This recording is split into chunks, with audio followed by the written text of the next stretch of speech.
Good morning students. Class 11th में dimensions की application हमने पढ़ ली थी, दो एप्लीकेशंस।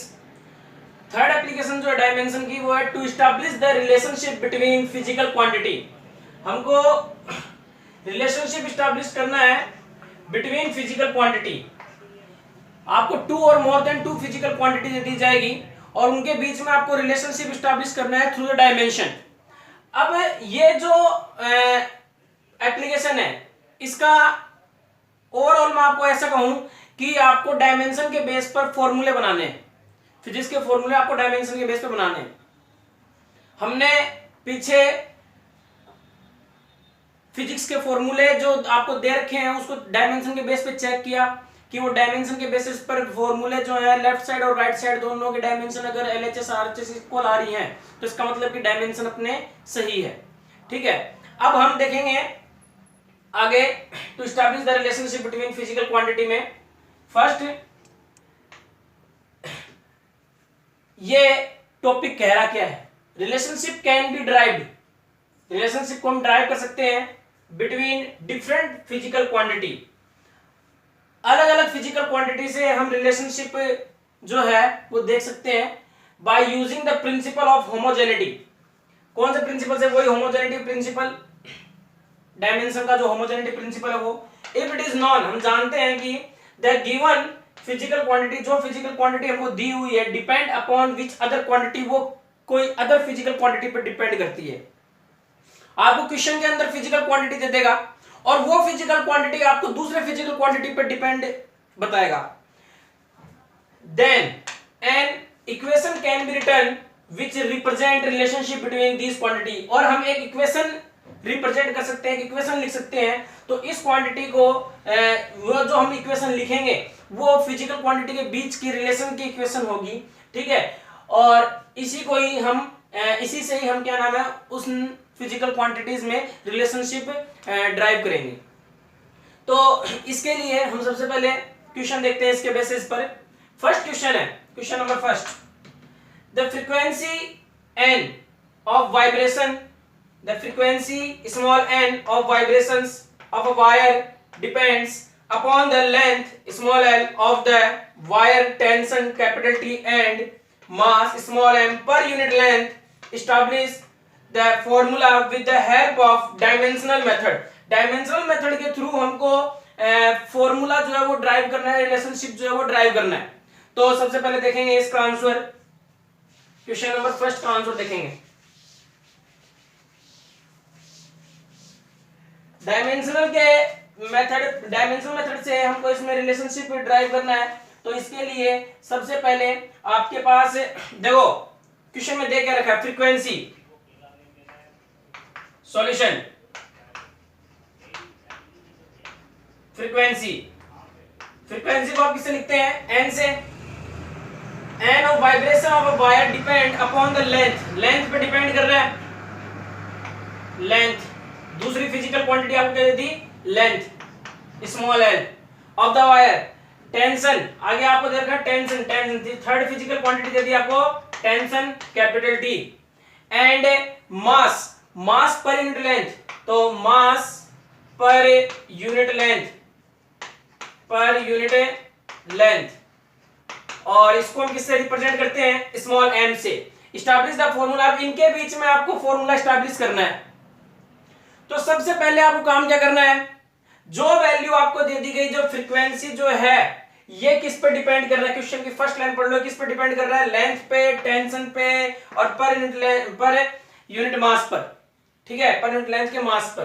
तो ये इन सब के डायरेक्टली प्रोपोर्शनल आप रख दो, यानी कि n is directly proportional to l, t और m। ये हमने वैल्यू रख दी। ठीक है, जो हमको क्वेश्चन में दे रखी है फिजिकल क्वांटिटी उसके डायरेक्टली प्रोपोर्शनल हमने इसको रख दिया, किसको? फ्रीक्वेंसी को। अब इनके ऊपर आप पावर अप्लाई कर दो, a b c, ये हमने कंसीडर कर लिया a b c। ओके, अब सबसे पहले हमको डायमेंशन पता होना चाहिए इन सबका। तो फ्रीक्वेंसी की dimension m1 l1 t minus 1। Frequency की डायमेंशन क्या होती है? Sorry, m0 l0 t minus one, m0 l0 t minus one, length की m0 l1 t0, टाइम की सॉरी टेंशन। अब देखो टेंशन हमारे पास में क्या होता है, फोर्स होता है। टेंशन जो होता है वो हमारे पास में क्या होता है, फोर्स होता है। और फोर्स की डायमेंशन क्या होती है, m1 l1 t minus two. मास पर यूनिट लेंथ, तो मास m अपॉन l पर यूनिट लेंथ, मैंने बताया भी था, ये ध्यान रखना, पर यूनिट लेंथ का मास m अपॉन l, तो क्या आ जाएगा m1 l minus one t0। हमारे पास में सारी डायमेंशन आ गई है, ठीक है। अब इस क्वेश्चन की हमको कोई आवश्यकता नहीं है, अब अपन इसमें रिलेशनशिप अपने को फाइंड आउट करना है। तो सबसे पहली चीज रिलेशनशिप के लिए इसको आप सॉल्व करो, इस इक्वेशन को, equation number first, n equals to k, constant लगा दिया हमने, कांस्टेंट ले लिया k, l के ऊपर पावर a है, t के ऊपर पावर b है, n के ऊपर पावर c है, ठीक है। तो आपके पास में देखेंगे इन फिजिकल क्वांटिटीज की जो हमने डायमेंशन यहां पर कैलकुलेट करी है, इस डायमेंशन को आप इसमें पुट कर दो।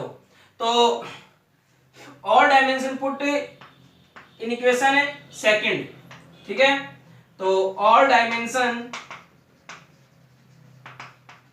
पुट इन इक्वेशन है सेकंड, n की dimension m0 l0 t minus one k, l की m0 l1 t0 a, t की m1 l1 t minus two b, और स्मॉल m की m1 l minus one t0 और c। ये आपके पास में हमने जो डायमेंशन ड्राइव की थी, यहां पर कैलकुलेट करी थी, वो डायमेंशन यहां पुट कर दी। क्या आ जाएगा m0 l0 t minus one k। अब देखो ये जो पावर a है, ध्यान समझना यहां से, a ये इस से भी मल्टीप्लाई हो रहा है, जो m के ऊपर पावर है 0, l के ऊपर पावर 1 है, इससे भी मल्टीप्लाई हो रहा है, t के ऊपर पावर 0 है, इससे मल्टीप्लाई हो रहा है। ये पावर जो b है, ये m के ऊपर पावर 1 से मल्टीप्लाई हो रहा है, l के ऊपर पावर 1 से मल्टीप्लाई हो रहा है, और t के ऊपर पावर माइनस 2 से मल्टीप्लाई हो रहा है। ये पावर जो c है, ये m के ऊपर पावर 1 से मल्टीप्लाई हो रहा है, l के ऊपर माइनस 1 से मल्टीप्लाई हो रहा है, t के ऊपर 0 से मल्टीप्लाई हो रहा है, ठीक है। तो अब मैं अगर इसमें, इसके अंदर और इसके अंदर, ये तीन जो आपको डायमेंशंस दे रखी हैं, इनमें m l t ही आ रहा है कॉमन। तो m, सबसे पहले मैं m ले लेता हूं, a को 0 से मल्टीप्लाई करेंगे 0 आएगा, तो 0 चाहे आप लिखो चाहे मत लिखो। फिर b को हमने 1 से मल्टीप्लाई किया तो b आ गया, और c को 1 से मल्टीप्लाई किया c आ गया। तो पावर्स ऐड होती हैं, समझे बात को, नहीं समझे। m के ऊपर पावर 1 है, b से मल्टीप्लाई किया b आ गया, b हमने लिख दिया। यहां पर पावर 1 है, c से मल्टीप्लाई किया c आ गया। इसका और इसका बेस सेम है, पावर ऐड हो जाएंगी, b प्लस c हो गया, ठीक है। फिर l1 a से मल्टीप्लाई होगा a, b से मल्टीप्लाई होगा प्लस का b, और c से मल्टीप्लाई होगा तो माइनस का c। तो a plus b minus c। अब t, तो t 0 है, लिखो चाहे मत लिखो, माइनस 2b, ठीक है। और c को हमने 0 से मल्टीप्लाई किया, यहां t पर जो पावर है तो 0 आएगा। तो हमारे पास में इक्वेशन क्या बन गई, m b plus c l a plus b minus c t minus 2b। बीच में साइन देखो इक्वल का, इसका मतलब कि इसके ऊपर जो पावर है और इसके ऊपर जो पावर है वो आपस में इक्वल में। देखेंगे b प्लस c किसके इक्वल है, 0 के, a plus b minus c किसके इक्वल है, 0 के, और माइनस 2b किसके इक्वल है, माइनस 1 के। तो b प्लस c किसके इक्वल है, 0 के, इक्वेशन थर्ड। और a plus b minus c किसके इक्वल है, 0 के, इक्वेशन 4। एंड माइनस 2b किसके इक्वल है हमारे पास में, माइनस 1 के, इक्वेशन 5। बिल्कुल, इक्वेशन फर्स्ट में आ जाओ। हमको यहां a b c की वैल्यू फाइंड आउट करनी है। किसकी वैल्यू फाइंड आउट करनी है, a b c की, ठीक है, तो हम इक्वेशन थर्ड फोर्थ फिफ्थ से इक्वेशन ए बी सी की वैल्यू फाइंड आउट कर लेंगे। क्या आएगा देखेंगे।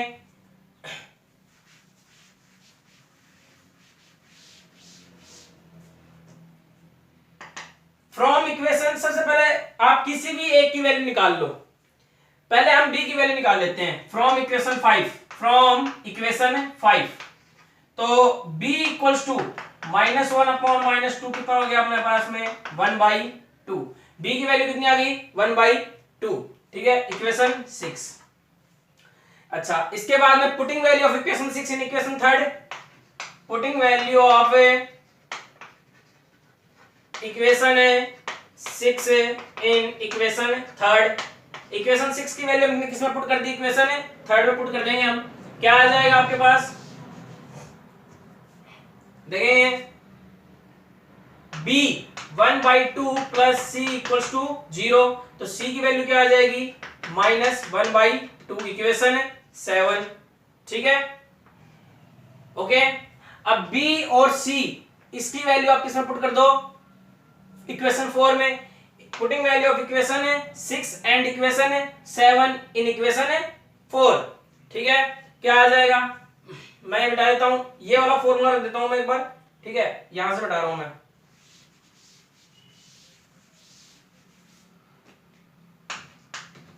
Putting value of equation 6 and 7 in equation 4 हमने किसमें पुट कर दी 4 में। तो b की वैल्यू कितनी है 1/2, c की वैल्यू -1/2, a प्लस 1/2 और माइनस प्लस 1/2 0।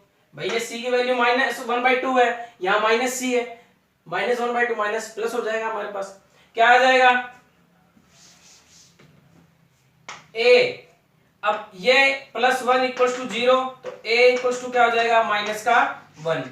ओके, तो हमारे पास में a की वैल्यू क्या आ गई -1, b की हाफ एंड c की -हाफ। ओके, अरे बस हमने इक्वेशन नंबर कर देंगे 8। इक्वेशन 6 7 और 8 इसकी वैल्यू इक्वेशन सेकंड में पुट कर देंगे। क्या आ जाएगा, putting value of equation 6 7 8 in equation second. Putting value of equation 6 7 8 in equation second. ठीक है, क्या आ जाएगा आपके पास में n इक्वल्स टू k। मैं ऊपर लिख देता हूं, n इक्वल्स टू क्या आ जाएगा ऊपर 6 7 8 इन इक्वेशन सेकंड। 6 7 और 8 की वैल्यू इक्वेशन सेकंड में मैं पुट कर रहा हूं। ठीक है, तो इस वैल्यू को मैं यहां लिख देता हूं, n equals to k। Equation second में कांस्टेंट k लगा रखा है l, l के ऊपर पावर a है और a की वैल्यू है -1। फिर आपके पास में है t, t के ऊपर पावर है b, b की वैल्यू है 1/2। इसके ऊपर इसके बाद में है m, m के ऊपर पावर है c और c की वैल्यू है -1/2। ओके, अब देखेंगे, अब फॉर्मूला बनने वाला है n equals to k। l के ऊपर -1 है तो पावर तो 1 ही रहेगी, माइनस है तो अपॉन में आ जाएगा k अपॉन l। t के ऊपर 1/2 है तो रूट t और m के ऊपर 1/2 है तो रूट m, लेकिन अपॉन में क्योंकि माइनस है तो root m। Then l equals to k by l root t upon m। ये हमारे पास में फ्रीक्वेंसी का फॉर्मूला हो गया। ठीक है, काफी इजी क्वेश्चन था, इसको उतार लो। अब अगला क्वेश्चन देखेंगे, due to the surface tension of a small drop. कोई स्मॉल ड्रॉप आपको दे दिया, वाटर ड्रॉप दे दिया आपको कोई। ठीक है, due to the surface tension of a small drop time t, time कितना दे दिया आपको t of oscillation depend upon the density d। किस पे डिपेंड कर रहा है, d डेंसिटी पर, of the drop radius small r and surface tension s Establish the formula by the dimensional method. आपको डायमेंशनल मेथड से फॉर्मूला इस्टेब्लिश करना है। तो सबसे पहले देखो, जो सरफेस टेंशन आपको दे रखा है, due to the surface tension of small drop time T of oscillation depend, तो टाइम टी जो है वो किस पर डिपेंड कर रहा है? सॉल्यूशन टाइम टी हमको किस पर डिपेंड बता रहा है क्वेश्चन के अंदर? एक तो बता रहा है डी पर, जो कि क्या है? डेंसिटी। एक बता रहा है रेडियस आर पर, ठीक है, और ये बता रहा है सरफेस टेंशन है एस पर। ओके, तो यहां हमने दे दिया a power b power c, तो t is directly proportional to d की पावर a, r की पावर b, s की पावर c है डायरेक्टली प्रोपोर्शनल टू, वो सिंबल हटाएंगे, क्या आ जाएगा? कांस्टेंट के d a r b s c, ठीक है। ये हमारे पास में इक्वेशन नंबर फर्स्ट आ गया। अब देखो, इसको सॉल्व करने से पहले सबके डायमेंशन पता होनी चाहिए। तो t टाइम की डायमेंशन हम सबको पता है m0 l0 t1, d density m1 l3, mass upon volume होता है, तो मास अपॉन भाई डेंसिटी मास अपॉन वॉल्यूम होता है, वॉल्यूम अपॉन में आता है, डेंसिटी क्या होती है? मास अपॉन वॉल्यूम, तो वॉल्यूम अपॉन में आ रहा है, अपॉन में आ रहा है, वॉल्यूम इक्वल्स टू क्या होता है? Length into width into height, सबको L से लिखेंगे, L की पावर 3 ऊपर जाएगा तो L की पावर -3 आ जाएगा, तो क्या आ जाएगी डायमेंशन? m1 L-3, क्या आ जाएगा? m1 L-3 t0। इसके बाद में रेडियस r, तो रेडियस यानी डिस्टेंस m0 L1 t0। इसके बाद में सरफेस टेंशन, तो सरफेस टेंशन जो है S, इसका फॉर्मूला होता है फोर्स अपॉन लेंथ। क्या होता है फॉर्मूला? फोर्स अपॉन लेंथ, और फोर्स का होगा m1 L1 t-2, लेंथ का होगा L1, क्या आ जाएगा? m1 L0 t-2। ये हमारे पास में सरफेस टेंशन का डायमेंशन आ जाएगा। ऑलमोस्ट सारे डायमेंशन आ चुके हैं। Putting value of all dimension या all dimension putting in equation है फर्स्ट, पुटिंग इक्वेशन है फर्स्ट, क्या आ जाएगा देखेंगे। मैं इसको ऊपर वाले में उठाता हूं क्वेश्चन को, ठीक है। अब देखो t की वैल्यू रख दो पहले तो, m0 l0 t1 equals to k, density की m1 L-3 t0 power a, इसके बाद में रेडियस की m0 L1 t0 power b, इसके बाद में सरफेस टेंशन की m1 L0 t-2 और इसको दे देंगे पावर c, यही है। अब m0 L0 t1 equals to k, तो सब में mlt आ रहा है। अब पावर, इसको पावर में ऐड कर लो, इसको m के ऊपर पावर 1 है, a मल्टीप्लाई होगा a हो गया m की पावर a, यहां 0 है 0 रहेगा, यहां c है a प्लस है c, फिर l -3a, ठीक है, और l के ऊपर पावर 1 है, यहां ये b, तो 3a प्लस b, ठीक है, वहां 0 है, ठीक है। t के ऊपर आ जाओ, 0 0 -2c, ये हमारे पास में वैल्यू आ गई। दोबारा चेक कर लो, a फिर 0 और फिर ca plus c, -3a plus b, ठीक है, यहां 0 है, 0 0 और -2c। ओके, अब देखेंगे m0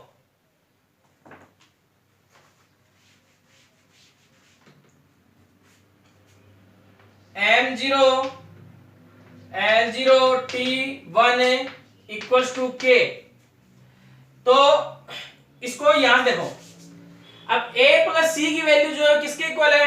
0 के, ठीक है, इक्वेशन नंबर है सेकंड, ठीक है, a प्लस c किसके इक्वल है? 0 के। अच्छा -3a+b किसके इक्वल है? 0 के। इक्वेशन है थर्ड। और इसके बाद में आपके पास -2c किसके इक्वल है? 1 के। इक्वेशन है 4। Equation second third fourth a+c 0 के, -3a+b 0 के, -2c 1 के। ठीक है, सेकंड थर्ड फोर आ गई। अब इस वैल्यू से इक्वेशन सेकंड थर्ड फोर से आप ए बी सी की वैल्यू निकाल लेंगे। क्या आ जाएगा? ए बी सी की वैल्यू कैलकुलेट करेंगे तो देखेंगे, सबसे पहले हम किसकी वैल्यू निकाल सकते हैं? सेकंड थर्ड फोर्थ को देखकर क्या लगता है? सी की वैल्यू निकाल सकते हैं हम। क्या आ जाएगा? From equation 4 c equals to, अब -1/2, 2 मल्टीप्लाई में इधर जाएगा तो -1/2 हो जाएगा। ओके, अब c की वैल्यू आ गई। c की वैल्यू आप कहां पुट कर दो? इक्वेशन सेकंड में। Putting value of equation 5 in equation second, putting value of equation 5 in equation second, क्या आ जाएगा? a -1/2 equals to 0, then a की वैल्यू क्या आ जाएगी? 1/2। इक्वेशन 6। अब 5 और 6, a की वैल्यू आ गई, c की वैल्यू आ गई, b की वैल्यू चाहिए।